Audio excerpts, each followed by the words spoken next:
Salam, salam damai sejahtera kepada semua pemirsa yang diberkati oleh Tuhan Yesus. Senang kita berjumpa kembali di pelajaran Sekolah Sahabat pelajaran yang ke-8 dengan judul Melayani Seperti Yesus. Ayat hafalan Matius 9 ayat 36 firman Tuhan. Melihat orang banyak itu, tergeraklah hati Yesus oleh belas kasihan kepada mereka, karena mereka lelah dan terlantar seperti domba yang tidak bergembala. Sebelum kita melanjutkan pelajaran ini, mari kita mengundang kuasa Tuhan. Kita bersatu di dalam doa. Allah Bapa kami yang di sorga, kami bersyukur atas segala berkat yang Tuhan selalu berikan di tengah hidup kami. Kami puji dan sembah Engkau, ya Allah kami yang maha tinggi. Saat ini Tuhan, kami kembali belajar dari pelajaran Sekolah Sahabat. Penuhi kami dengan kuasa-Mu agar kami dapat memahami pelajaran ini dan membawa iman kami semakin bertumbuh, setia, dan berpengharapan bahwa kedatangan-Mu tidak lama lagi akan menjemput kami semua umat-umat tebusan. Bapa yang baik, berkatilah semua pemirsa dimanapun mereka berada. Biarlah perlindungan kasih Yesus selalu menjadi bagian mereka. Ampunkan kami Tuhan dari setiap kesalahan yang kami perbuat. Di dalam anak-Mu Yesus kami berdoa dan mengucap syukur. Amin. Pemirsa yang diberkati oleh Tuhan Yesus, dari judul pelajaran kita pekan ini melayani seperti Yesus. Melayani adalah merupakan ciri khas setiap orang Kristen. Melayani sesuai dengan keputusan komite gereja, melayani sesuai dengan keputusan kelompok, diskusi, sekolah sahabat, atau melayani sesuai dengan kehendak kita. Tetapi bisa saja melayani yang telah kita lakukan belum seperti yang dilakukan oleh Yesus Kristus. Sehubungan dengan itu, maka pelajaran kita pekan ini akan mengajak kita untuk memahami bagaimana kita seharusnya melayani seperti Yesus.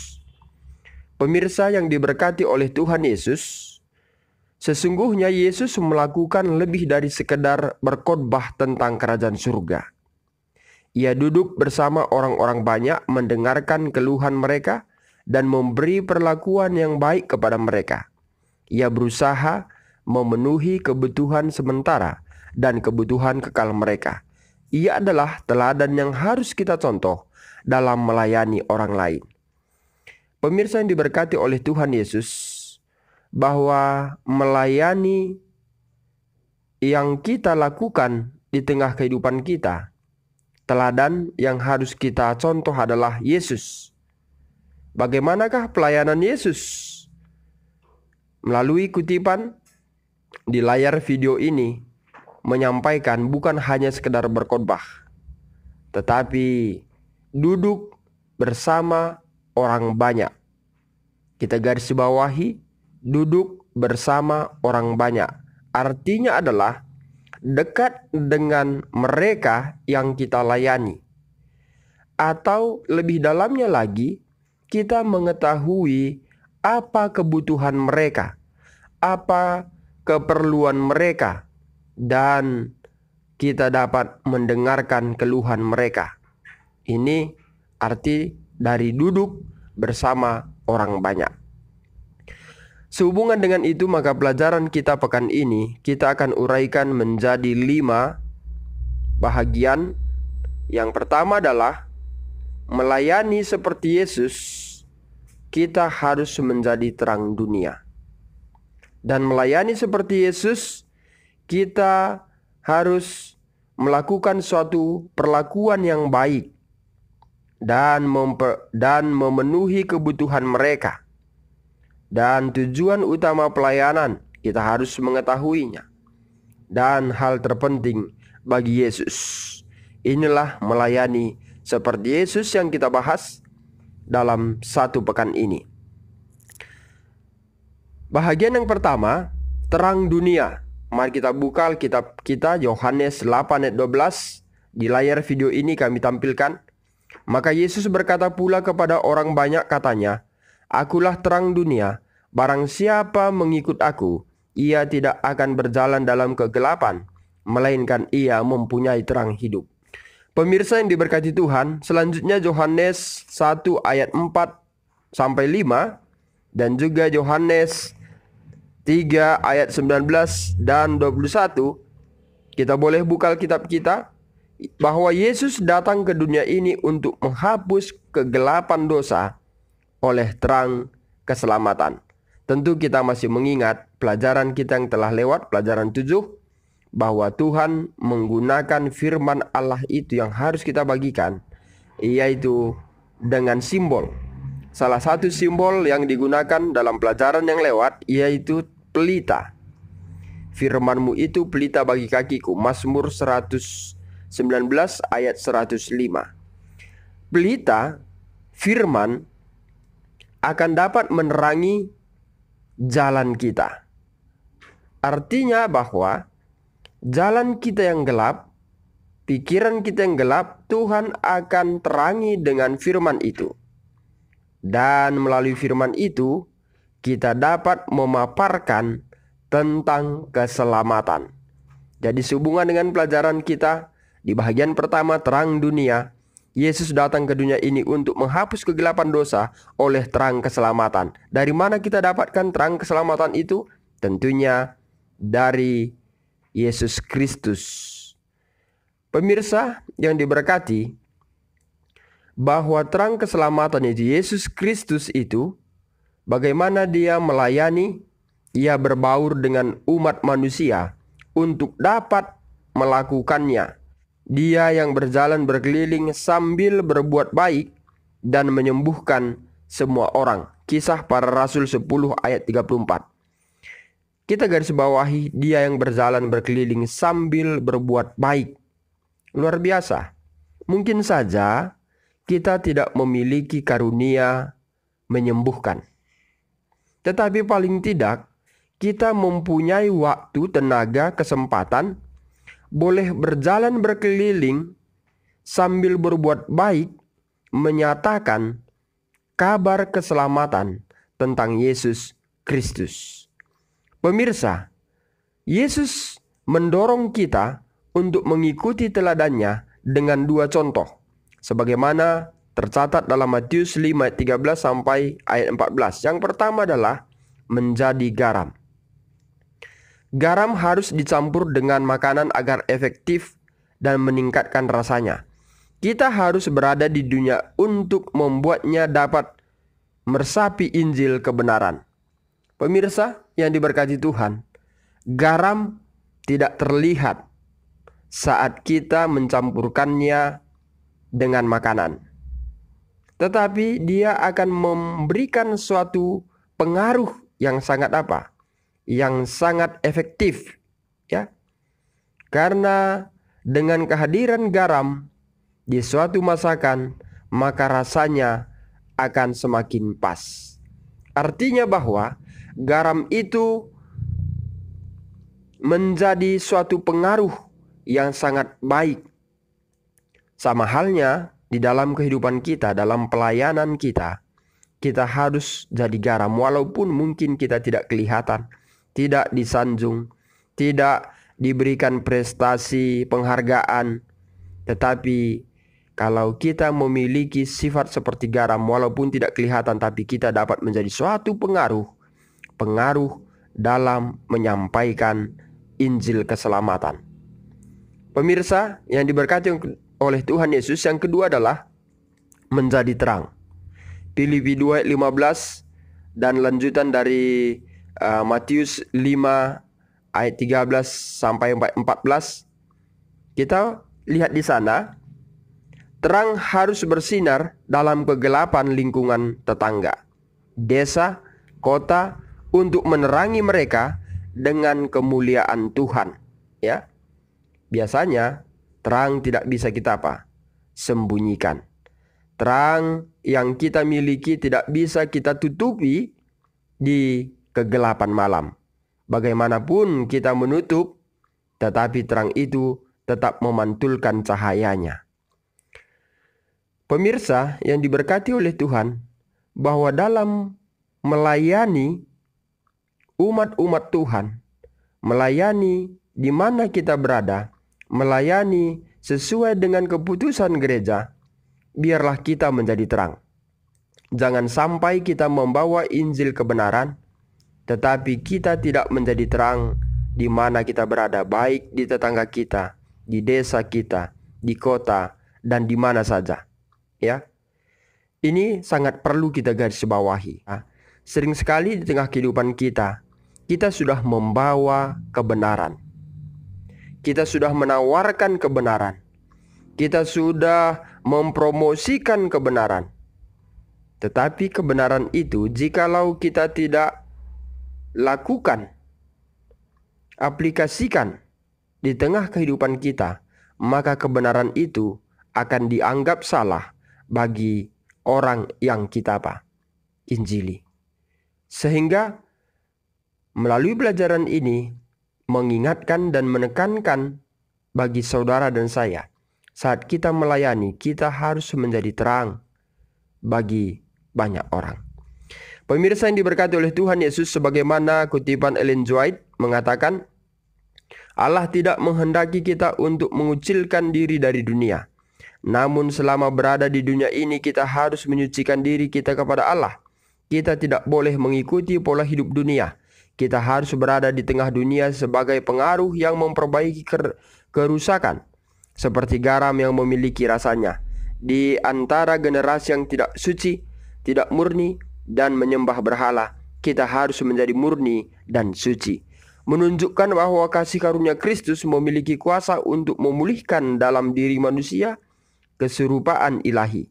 Kita harus memberikan pengaruh yang menyelamatkan dunia ini. Sangat luar biasa kutipan ini mengingatkan bahwa kita harus tampil beda.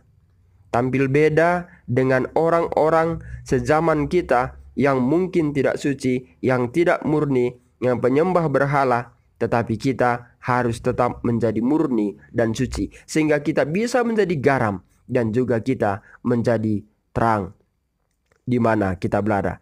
Tetapi kalau kita masih terkontaminasi dengan pengaruh dunia ini, maka sedikit kemungkinan kita bisa menjadi terang, dan sedikit kemungkinan kita bisa menjadi garam. Pemirsa yang diberkati oleh Tuhan, kita masuk ke bahagian yang kedua, suatu perlakuan yang baik. Kolose 4 ayat 6 mengatakan, hendaklah kata-katamu senantiasa penuh kasih, jangan hambar, sehingga kamu tahu bagaimana kamu harus memberi jawab kepada setiap orang. Ya, perlakuan yang baik. Bisa saja kita sudah membawa Injil, tadi kita sudah singgung, kita sudah membawa kebenaran, tapi kalau kata-kata kita tidak bisa kita kuasai, tidak bisa kita jaga, kita mengeluarkan kata-kata yang kasar, maka ini akan menjadi suatu pengaruh yang buruk. Sama artinya kita melemparkan bola ke dinding, ya. Melemparkan bola ke dinding. Kalau kita lemparkan bola ke dinding, dia akan kembali balik kepada kita. Kenapa? Karena kita tidak melakukan perlakuan yang baik melalui kata-kata kita. Sehingga dikatakan Yesus mencari sifat baik seseorang dalam dan memunculkannya. Dengan cara ini hati mereka terbuka terhadap kata-katanya. Pemirsa, sebagaimana dikatakan Yesaya 42 ayat 3, Yesus sangat berbelas kasih sehingga ia berhati-hati untuk tidak menyinggung perasaan seseorang yang baru saja menjadi percaya, atau untuk memadamkan sedikit pun bara iman dalam hati mereka. Berarti dalam kata-kata ini betul-betul harus kita harus kita jaga. Kita harus kuasai agar jangan menyinggung hati orang yang baru saja mengenal siapa Yesus Kristus. Saya jadi teringat dulu pada saat kami masih kuliah, ada satu kutipan yang pernah disampaikan oleh seorang dosen yang mengajar kami, yaitu Pendeta Hemat Sibuya. Beliau mengatakan sering sekali pada saat kita menyampaikan Injil, kita membuat KKR akbar yang sangat besar. Lalu kita katakan, saudara-saudara, saudara-saudara, saudara-saudara, masuklah dan terimalah kebenaran, dan terimalah Yesus sebagai juru selamatmu. Tetapi setelah 1 minggu menerima Yesus sebagai kebenarannya, tentunya dia tidak langsung sempurna. Dan bahkan orang yang sudah menerima Yesus sebagai juru selamatnya, yang mengaku melalui baptisan, juga tidak bisa sempurna, karena kesempurnaan itu hanya dimiliki oleh Yesus Kristus. Setelah 1 minggu, lalu orang yang sama mengatakan apa? Sudahlah, sudahlah, sudahlah, sudahlah, sudahlah, sudahlah, sudahlah, tinggalkanlah kebenaran ini, tinggalkanlah kumpulan ini. Kenapa? Karena mungkin menganggap si Polan tidak cocok, masih melakukan kebiasaan-kebiasaan lama dan sebagainya. Justru sebagai melayani seperti Yesus, kita mempunyai tanggung jawab untuk mendidik, untuk mengarahkan, supaya yang baru menerima Yesus sebagai juru selamatnya itu akan lambat laun bisa terlepas dari kebiasaan-kebiasaan lama sebelum mengenal Yesus Kristus. Ingat, Yesaya 42 ayat 3 mengatakan, Yesus sangat berbelas kasih sehingga ia berhati-hati untuk tidak menyinggung perasaan seseorang yang baru saja menjadi percaya, atau untuk memadamkan sedikit pun bara iman dalam hati mereka. Lengkapnya kita boleh baca dalam Yesaya 42 ayat 3. Tentunya bukan kutipan yang saya bacakan ini isinya, ya. Pemirsa, kita harus melihat kebaikan dalam diri orang dalam ruang lingkup kita dan menyatakan kepada mereka bahwa kita peduli terhadap mereka. Dengan cara inilah kita akan memberikan pengaruh positif bagi hidup mereka. Kita masuk ke bahagian yang ketiga, memenuhi kebutuhan mereka. Matius 9 ayat 2 mengatakan, maka dibawa oranglah kepadanya seorang lumpuh yang terbaring di tempat tidurnya. Ketika Yesus melihat iman mereka, berkatalah ia kepada orang lumpuh itu, percayalah hai anakku, dosamu sudah diampuni. Pemirsa yang diberkati Tuhan, Yesus mencari tahu kebutuhan orang yang dihadapinya dan memulihkan mereka secara fisik, mental, emosional, dan juga tidak ketinggalan secara rohani. Dia memecahkan masalah mereka dan mengundang mereka untuk mencari hidup kekal. Dosa sudah diampuni. Imanmu telah menyelamatkan engkau. Pergilah dan jangan berbuat dosa lagi. Matius 9 ayat 2, Lukas 8 ayat 48, Yohanes 8 ayat 11. Pemirsa, kita harus memperhatikan kebutuhan orang lain dan berusaha memenuhinya sesuai dengan kesanggupan kita. Dan ketika kita memenuhi kebutuhan mereka, kita juga membuka pintu untuk menunjukkan kepada mereka bagaimana memenuhi kebutuhan terbesar yang dimiliki setiap orang, bahkan jika mereka tidak mengetahuinya. Dalam pelayanan butuh pengorbanan. Terkadang saat kita melayani, kita melawat, kita melihat ada umat-umat Tuhan dalam kesusahan, maka sering sekali kita juga harus mengeluarkan mengeluarkan sedikit uang untuk membantu mereka.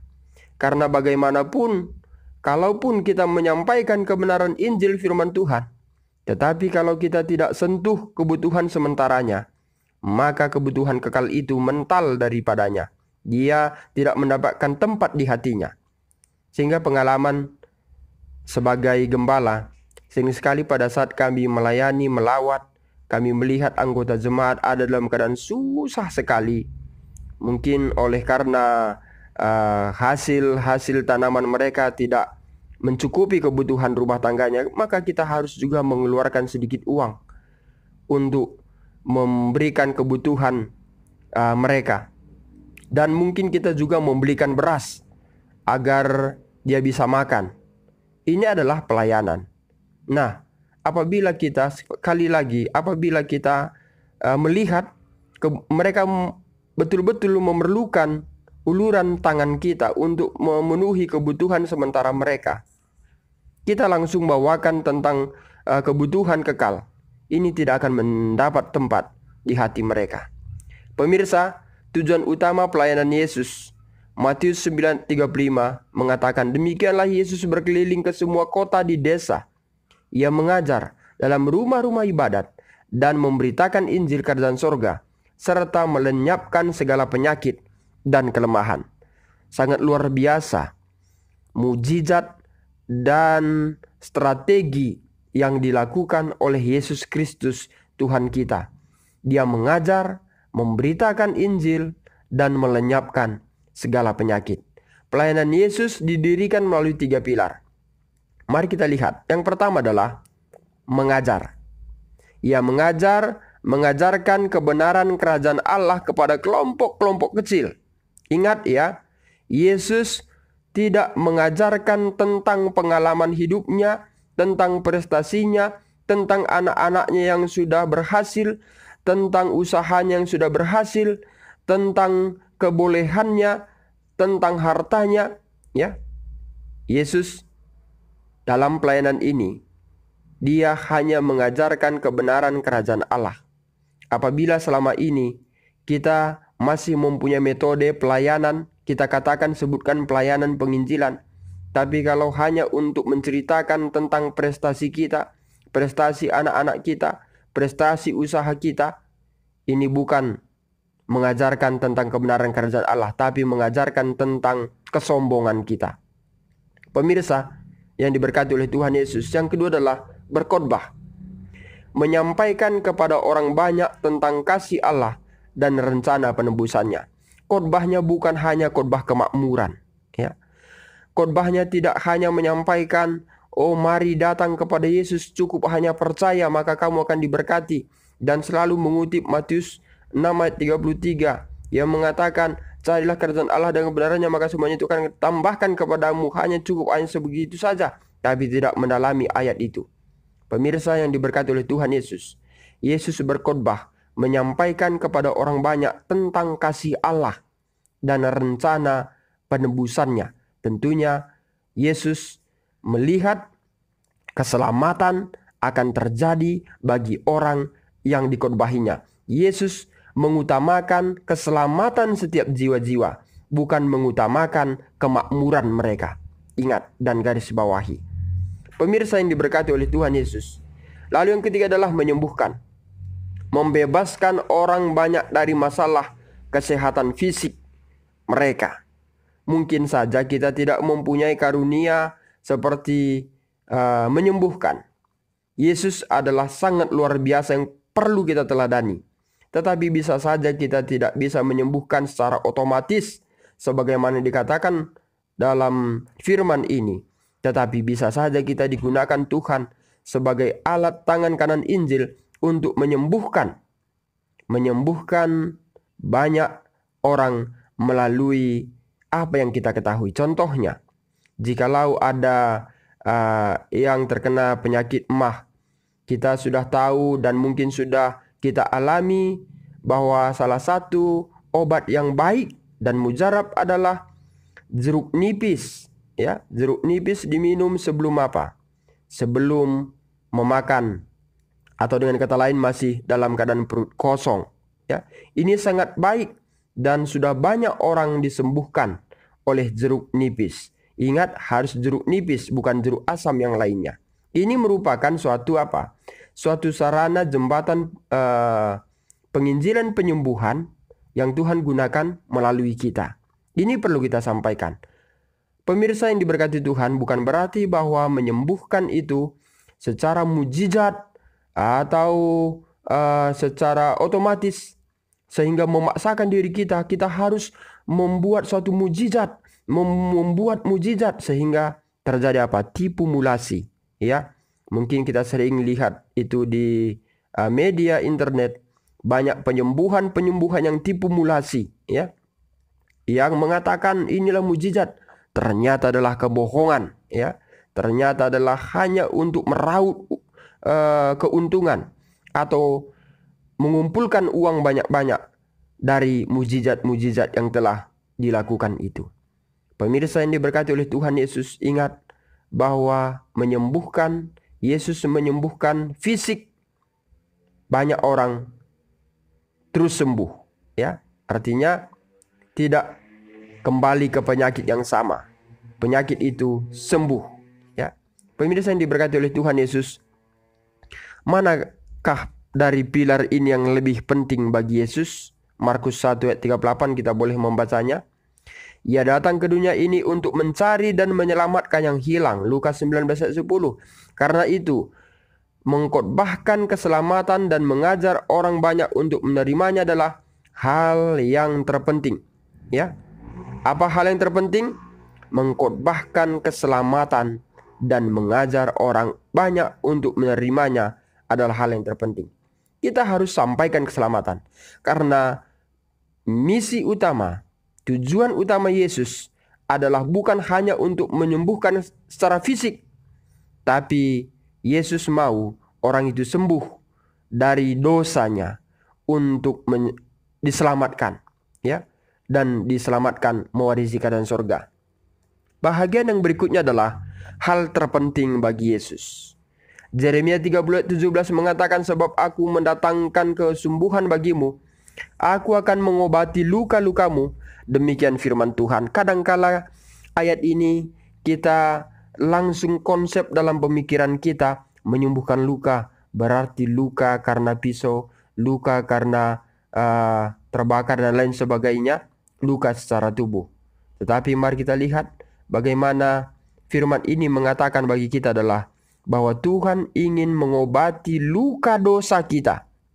Yesaya 1:5, Yeremia 10:12 boleh kita baca. Allah menggunakan para nabi untuk berbicara tentang penyakit manusia yang tidak dapat disembuhkan, yaitu apa? Dosa. Mulai dari manusia jatuh dalam dosa sampai saat sekarang ini, saudara dan saya selalu dikejar dan ingin diikat oleh apa? Dosa. Inilah merupakan penyakit, dan Tuhan mau menyembuhkan kita dari dosa, penyakit yang kita miliki. Yesus sangat ingin melihat setiap orang disembuhkan dari penyakit tersebut, dan untuk melihat mereka yang telah disembuhkan membawa kesembuhan bagi orang lain juga. Pemirsa yang diberkati oleh Tuhan Yesus, apabila kita lepas dari penyakit dosa, rasanya sangat senang sekali. Kalau saja kita terkena penyakit influenza, kita sangat susah menghirup udara segar, dan sepertinya hidung kita ini mampet. Tetapi setelah kita sembuh, rasanya sangat luar biasa, senangnya sangat luar biasa. Pemirsa, bagaimana kalau kita sembuh dari penyakit dosa? Sangat luar biasa, karena kita akan dapat mewarisi kerajaan sorga. Yesus menggunakan 3 perumpamaan untuk berbicara tentang akhir zaman dalam Matius 25, yang mendorong kita untuk dipenuhi dengan Roh Kudus dan dengan setia menggunakan karunia yang telah Ia berikan kepada kita. Dalam perumpamaan terakhir, Ia menjelaskan tabiat orang Kristen sejati. Mereka yang hidup untuk melayani orang lain, gantinya menjalani kehidupan yang berpusat pada diri sendiri, akan diterima olehnya. Saya garis bawahi sekali lagi ya. Mereka yang hidup untuk melayani orang lain, gantinya menjalani kehidupan yang berpusat pada diri sendiri, akan diterima olehnya. Maksudnya mungkin dalam ayat ini adalah, kalau kita lihat di kutipan sekolah sahabat kita, bahwa kita harus mengutamakan orang lain, ya. Dan apabila kita berpusat pada agenda-agenda kita sendiri, maka Tuhan tidak menerima kita, ya. Tuhan tidak akan menerima kita. Jadi ingat, apa agenda hidup kita? Apa agenda-agenda kita? Jangan kita hanya terfokus kepada agenda, tapi kita harus mengingat bahwa ada jiwa-jiwa di luar sana yang sedang menangis oleh karena merindukan suatu kebenaran firman Tuhan. Maka biarlah kita berdoa pada Tuhan supaya Tuhan memberikan kita tangan seperti tangan Tuhan yang menolong banyak orang. Pemirsa yang diberkati oleh Tuhan Yesus, kutipan yang terakhir dalam pelajaran ini adalah, kasih karunia Kristus yang dinyatakan kepada kita harus diungkapkan dengan lembut kepada orang lain. kelembutan dan kasih sayang yang besar akan memenuhi jiwa umat manusia yang masih berada di bawah kendali setan. Kristus harus memenuhi diri setiap pria dan wanita yang percaya kepadanya, karena mereka harus menjalani kehidupan Kristus dalam memberkati dan mencerahkan serta membawa harapan, kedamaian dan sukacita kepada hati orang lain. Demikianlah pelajaran sekolah sahabat kita pekan ini yang mengingatkan bagi kita bahwa kita melayani seperti Yesus Kristus, mengajar, berkhotbah, dan menyembuhkan banyak orang. Tujuannya hanya satu, supaya banyak orang akan dapat diselamatkan saat kedatangan Yesus yang kali kedua. Inilah pelajaran sekolah sahabat pekan ini. Semoga pelajaran ini bermanfaat bagi kita dan menguatkan iman kita dan dapat menjadi sukacita baik sekarang maupun saat kedatangan Yesus yang kali kedua. Mari kita tutup di dalam doa. Terima kasih Bapa di sorga, kami sudah belajar dari pelajaran sekolah sahabat. Biarlah kiranya melalui pelajaran ini kami semakin berserah kepada Tuhan dan mencontoh melayani seperti Yesus, mengajar, berkhotbah, dan menyembuhkan. Biarlah kiranya 3 pilar yang Tuhan ajarkan ini dapat kami teladani. Kami mengajar agar orang dapat diselamatkan, dan kami berkhotbah tentang keselamatan, dan kami juga menyembuhkan bukan hanya kesembuhan sementara, tapi kami rindu supaya kami memperoleh kesembuhan kekal. Terima kasih Bapa di sorga. Berkati semua pemirsa dimanapun mereka berada. Biarlah perlindungan kasih-Mu selalu menjadi bagian mereka. Ampunkan kami dari setiap kesalahan yang kami perbuat. Dalam anak-Mu Yesus kami berdoa dan mengucap syukur. Amin. Pemirsa yang diberkati oleh Tuhan Yesus, demikianlah pelajaran kita di pekan ini. Semoga pelajaran ini akan dapat menjadi berkat bagi kita dan juga bagi banyak orang. Apabila kita ingin mendapatkan pelajaran sekolah sahabat dalam bentuk PowerPoint, boleh kita kunjungi www.gereja Masjid Benar ke-7 Tanjung Pinang .org. Jadi di sana juga kita bisa mendapatkan banyak bahan-bahan khotbah rohani yang lainnya yang selalu dipublikasikan oleh sahabat saya, hamba Tuhan David Saputra. Ya, terima kasih kepada David Saputra yang selalu setia menerjemahkan ke bahasa Indonesia pelajaran sekolah sahabat dari pekan ke pekannya. Dan semoga hamba Tuhan David Saputra selalu diberkati oleh Tuhan, diberkati dalam kesehatan, diberkati dalam rumah tangga, dan selalu menjadi saluran berkat bagi banyak orang. Demikianlah pelajaran kita di pekan ini. Akhir kata saya sampaikan, Tuhan Yesus memberkati.